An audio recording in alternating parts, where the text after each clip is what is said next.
పుట్టపర్తి వేణుగోపాల్ ప్రస్తుతం ఎవరైతే జడ్పీ చైర్పర్సన్గా ఉన్నారో, జడ్పీ చైర్మన్గా తూర్పుగోదావరి జిల్లాకు ఉన్న వాయిని అక్కడ అభ్యర్థిగా ఎంపిక చేయడం జరిగింది.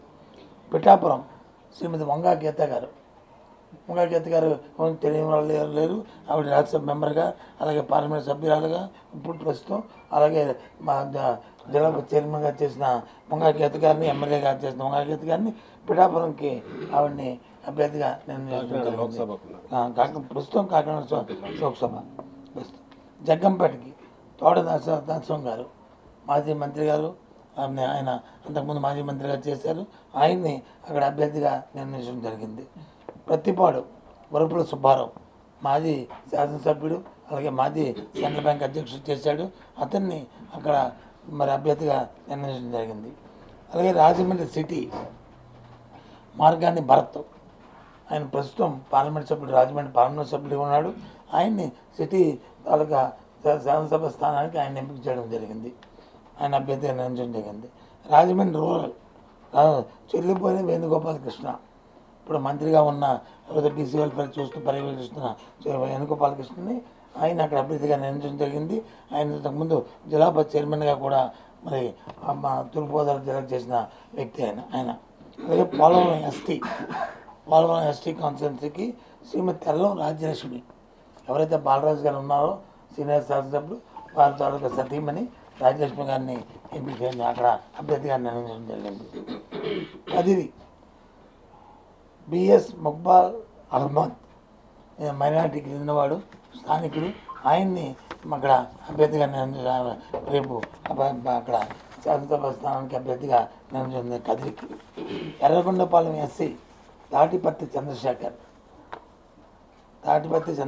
SC constituency Erragondapalem. అక్కడ ఎమ్మిగనూరు మాచాని వెంకటేష్, ఒక బలహీన వర్గాలకు సంబంధించిన వ్యక్తి. ఆ మాచాని వెంకటేష్ని అక్కడ మరి అభ్యర్థిగా శాసనసభ స్థానానికి పార్టీ తరఫున అభ్యర్థిగా నిర్ణయించడం జరిగింది. తిరుపతికి బొమ్మన అభినయ రెడ్డి, ఎవరైతే ప్రజెంట్ శాసనసభ్యుడిగా టీటీడీ చైర్మన్గా ఉన్న కమలాకర్ రెడ్డి గారి కుమారుడు అభినయ రెడ్డిని వచ్చి అక్కడ శాసనసభ స్థానానికి అభ్యర్థిగా నిర్ణయించడం జరిగింది. గుంటూరు ఈస్ట్ శ్రీమతి షేక్ నూరి ఫాతిమా, ఎవరైతే మరి గుంటూరు ఈస్ట్కి ఎమ్మెల్యేగా ఉన్న వారి తాలూకా కుమార్తెని అక్కడ మరి ఈ స్థానానికి వచ్చి ఎమ్మెల్యేగా అభ్యర్థిగా నిర్ణయించడం జరిగింది. మచిలీపట్నం పేర్ని కృష్ణమూర్తి,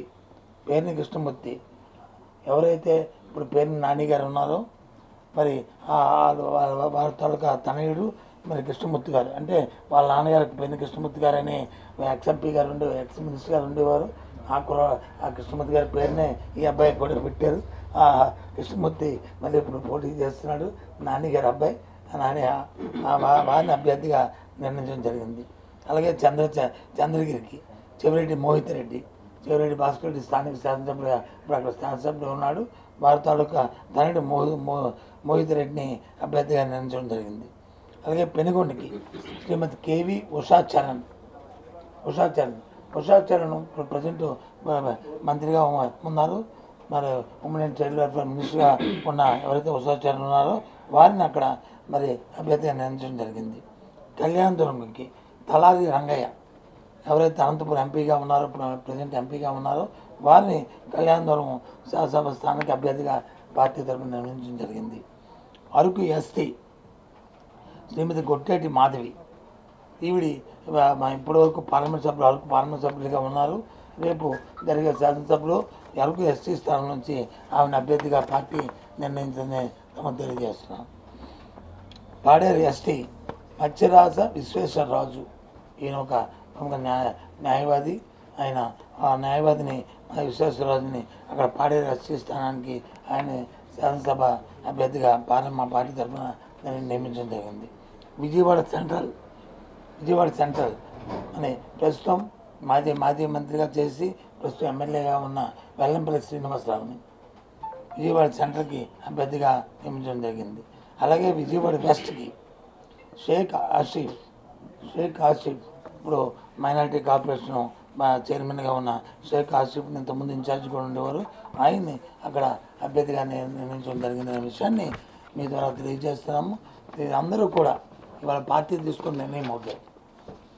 మార్పులు చేసినా అందరినీ గెలిపే ధ్యేయంగా ప్రజాసేవ ధ్యేయంగా ఆలోచన చేసిన నిర్ణయాలు ఇవన్నీ కూడా ఎవరైతే ఇందులో లేని వాళ్ళు ఎవరైతే ఉన్నారో వారిని పార్టీ ఇంకా కార్యక్రమాలకి లేదు ఇంకా అవసరమైన బోల్డన్ని పార్టీలో వచ్చే అధికారం అనేది వచ్చిన తర్వాత పార్టీలో బోల్డని అవకాశాలు ఉంటాయి కాబట్టి అవకాశాలకి వాళ్ళందరినీ వినియోగించుకుంటామనే విషయాన్ని కూడా మీ ద్వారా తెలియజేస్తున్నాం. సార్ ఇంకేమైనా చేంజెస్ ఉండే అవకాశాలు ఉన్నాయి? ఇక్కడికి క్లోజ్ అయిపోయినట్టే. మొన్న 11 చేస్తాం కదమ్మా, ఇప్పుడు 27 చేస్తాం కదా, 20 లేకపోతే మళ్ళీ రాము మీ దగ్గరికి, ఉంటే మళ్ళీ మీ దగ్గరికి వస్తాం. అంటే చేంజ్ చేయాల్సిన అవసరం ఉందని ఏమైనా పార్టీ ఆఖరి వరకు కూడా పార్టీ గెలిపే ధ్యేయంగా 175 స్థానాలు గెలిపే ధ్యేయంగా ఆఖరి వరకు కూడా ఈ ప్రక్రియ జరుగుతూనే ఉంటుంది.